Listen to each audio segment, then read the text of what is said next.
Meus queridos irmãos, a paz do Senhor, bom dia! Vamos meditar na palavra de Deus, vamos pedir ajuda. É muito bom a gente pedir ajuda em quem a gente confia, pedir ajuda a quem pode de fato ajudar. É maravilhoso se aproximar dos mais fortes do que a gente, dos mais que têm melhor condição. Então, o Senhor é o nosso guia. Vamos falar com Deus. Salmo 109, versículos 26 em diante, diz assim: Ajuda-me, ó Senhor, meu Deus, salva-me segundo a tua misericórdia, para que eu saiba que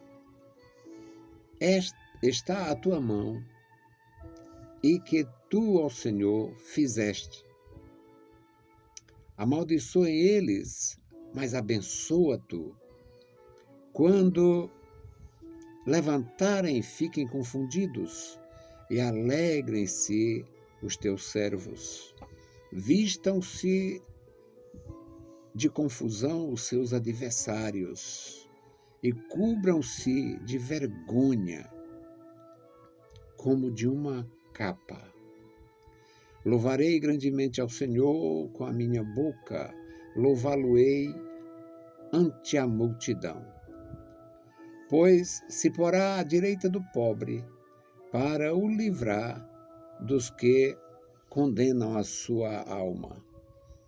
Meus queridos irmãos, os salmos são orações, são declarações de confiança dos adoradores do Senhor naquela dispensação, e eles clamavam ao Senhor mediante as suas necessidades, mediante as suas, opressões, quando eles estavam sendo oprimidos, sofrendo opressões, mediante os seus receios e temores diante das enfermidades, eles recorriam ao Senhor pedindo ajuda. É absolutamente sábio você pedir ajuda a quem pode ajudar. Nós temos pouquíssima condição de ser ajudado por pessoas que estejam piores do que nós. Mas os adoradores da antiga dispensação, eles tinham tanto conhecimento de Deus, eles acreditavam tanto na bondade de Deus, na presença de Deus, que diante da menor oposição, ou de grandes oposições, que muitos foram terrivelmente oprimidos, a exemplo de Davi, eles não hesitavam em dizer abertamente que estavam necessitados. É maravilhoso aprender.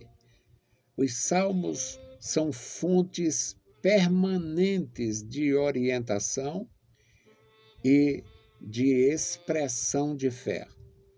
Eles pediam socorro com muita propriedade, com muito direto.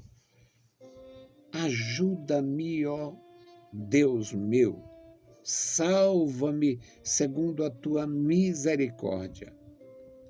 Ajuda-me, ó Senhor, Deus meu, salva-me. É da tua natureza salvar, é da tua natureza ter compaixão, é da tua natureza socorrer. Então ajuda-me e salva-me, para que saibam que esta é a tua mão e que tu fizeste, Senhor, para que saibam que tu estás comigo. Na verdade, em algumas situações, ficava absolutamente claro, foi milagre, só um milagre. Foi um milagre, aquilo foi um milagre, só pode ter sido um milagre. Para que saibam que esta é a tua mão, que foi a tua mão que fez isso. Para que vejam que houve um milagre na minha vida. E como é um pedido de socorro, existe um suposto adversário desejando o mal. No versículo 28 ele diz: amaldiçoem eles. Ou seja, que eles continuem lançando maldições, mas que tu abençoe. Mas que tu continue me abençoando. Que eles possam oprimir, mas que tu possas continuar me ajudando. Que tu, Senhor, o fizeste. Amaldiçoem eles, que eles me amaldiçoem, mas que tu me abençoe. Que a tua bênção esteja comigo. É algo maravilhoso. Neste versículo, ele diz: para que fiquem confundidos. Os que amaldiçoam os servos de Deus ficam confundidos. E para que se alegrem os teus servos, para que o teu servo te glorifique, te exalte e seja grato. São textos maravilhosos para a nossa meditação, falando das experiências dos nossos antepassados, dos nossos irmãos de outras gerações e, no caso da Bíblia Sagrada, de outras nações. O versículo 29, ele diz: vistam-se os meus adversários de vergonha, que eles fiquem confusos. Mas ficam mesmo, irmãos, ficam mesmo. A gente vê pelas Escrituras mesmo como foi confuso. Vamos pensar nos dias do Novo Testamento. Como foi confuso para aquelas autoridades reprovar Jesus e os seus discípulos e verem tanta gente seguindo a Jesus. Não teve um fariseu dos dias de Jesus que conseguisse, digamos, maior auditório. Não tinha uma autoridade romana que conseguisse maior auditório. Não tinha ninguém que conseguisse maior auditório. E, o mais importante ainda, não tinha ninguém que conseguisse ser notícias em todos os lugares. E Jesus era notícia em todos os lugares. Na penúltima Páscoa que Jesus participou, já no ano de muita oposição, estavam todos procurando Jesus. Eles não tinham coragem de falar abertamente, mas todos queriam saber onde estaria Jesus. Na última Páscoa, que foi a Páscoa do Cordeiro de Deus, a Páscoa que o sacrifício seria, e foi de Jesus Cristo mesmo, naquela Páscoa, as autoridades já não queriam nem que houvesse aqueles envolvimentos das pessoas. Nós temos que acabar com essa história. Nós temos que dar cabo à vida dele, mas não pode ser na Páscoa. Só que o propósito divino era este.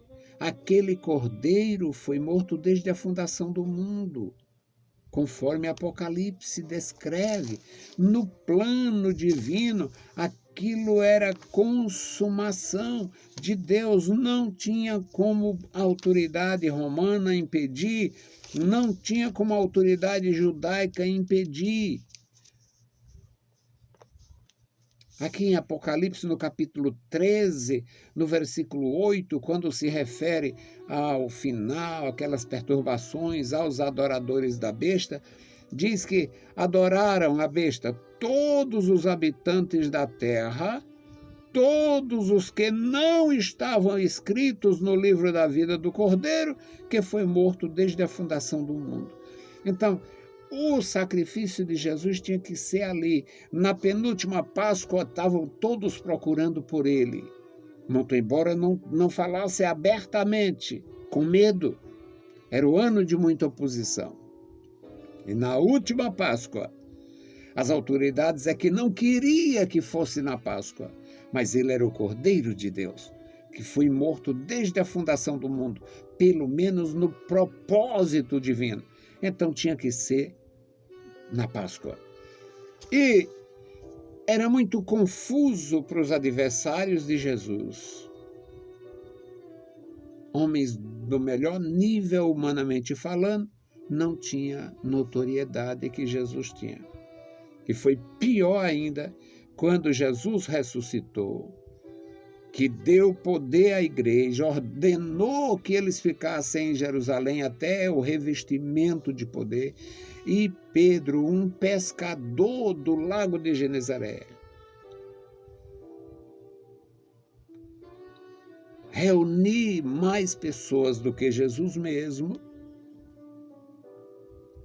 e aquelas autoridades ficarem completamente perdidas, completamente confusas. Então, em todas as épocas houve isto, houve oposição, houve adversários, e aqui o pedido do salmista é: os meus adversários sejam cobertos de vergonha, cobertos de confusão, cheios de perplexidade. E eu louvarei grandemente o Senhor com a minha língua, com a minha boca. Louvá-lo-ei entre a multidão, pois se porá à direita do pobre, para o livrar dos que condenam a sua alma. É um pedido. Os adoradores, os servos do Senhor não tinham a menor dificuldade em confessar sua dependência. Ajuda-me, ó Senhor Deus meu. Salva-me por tua misericórdia, segundo a tua misericórdia. Meus amados irmãos, vale a pena clamar, vale a pena servir, vale a pena buscar. O Senhor continua sendo todo piedoso, misericordioso e bondoso. Ele quer abençoar você e a mim, as nossas vidas. Querido Senhor, Deus amado, Deus bondoso, Senhor da glória, estamos em tua presença. Muito obrigado, Senhor, pela tua bondade e compaixão. Continua conosco, Senhor, nos abençoando. Abençoa crianças, jovens e adultos. Abençoa, meu Senhor, os teus servos fragilizados pela idade, pelas enfermidades. Abençoa, Senhor, toda a tua igreja. Abençoa os necessitados, os órfãos, as viúvas, os viúvos. Abençoa os teus ministros. Pai Santo, estenda as tuas mãos e ajuda-nos. Tu és o nosso ajudador, o nosso guia, Senhor, o nosso guia fiel. Em nome de Jesus nós te pedimos, Pai, desde agora e para todo sempre. Amém. A paz do Senhor, meus amados irmãos, e bom dia!